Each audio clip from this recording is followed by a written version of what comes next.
All right, guys, welcome back to JK Real Estate Talk. I'm Jaeger, the real estate agent. And I'm Kendall, the lender. And today we are going to be going over a topic that we call Don't Wait for the Rate.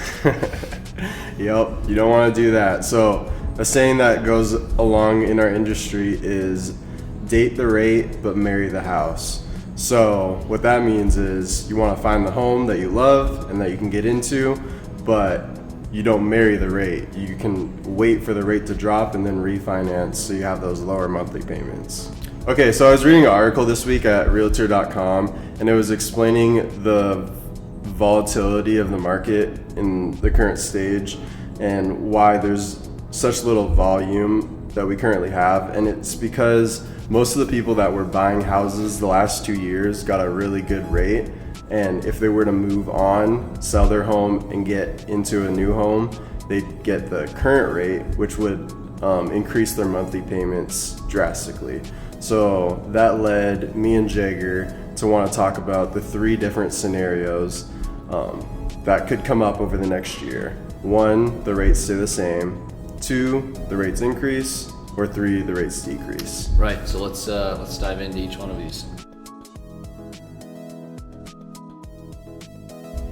Okay, so let's dive into our first scenario, which is rates staying the same.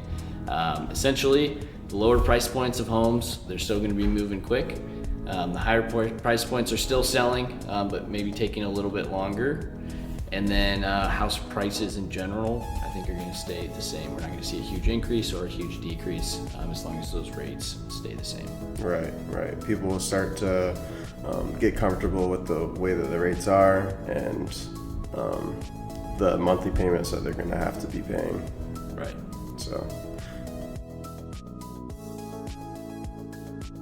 the next scenario that we're going to talk about is if the rates increase. So if the rates increase, the borrower's buying power is going to decrease a little bit. The house prices are not going to significantly change because of the last couple of years and the comps that we have to use. It's based over the last 6 months. So houses can't go down drastically in a short time period. So we're still going to be looking at higher monthly payments and also a pretty competitive market.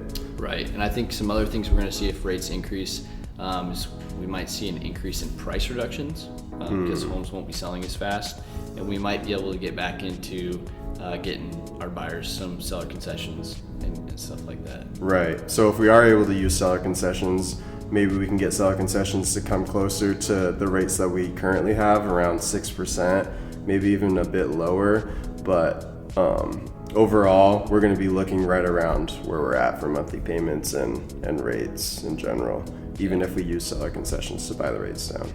Yeah. Okay, so the last scenario is what happens if rates decrease. So as you can imagine, if rates go down, buying power goes up. That kind of throws us back into one of those super hot markets where homes are selling crazy fast with multiple offers and escalations and stuff like that. What this might also do is hopefully bring out some more sellers that kind of feel nervous about getting rid of their low rate and getting into something a little bit higher. It's going to kind of decrease that gap between the rates and hopefully bring more sellers out. Right.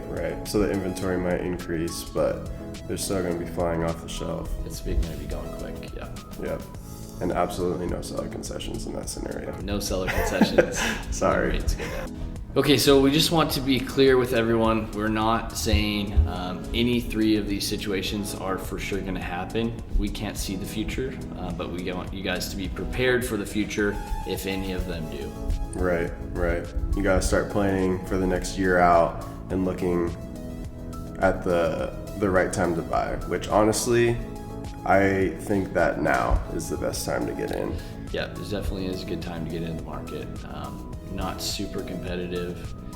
The inventory is a little bit low, but we're still seeing listings come on the market. Right, you can get your house, and if the rates do go up, you're going to be happy with the 6%. And if they go down, then you just refinance and get that lower rate that everybody else is getting. Right. Thanks for tuning in, guys.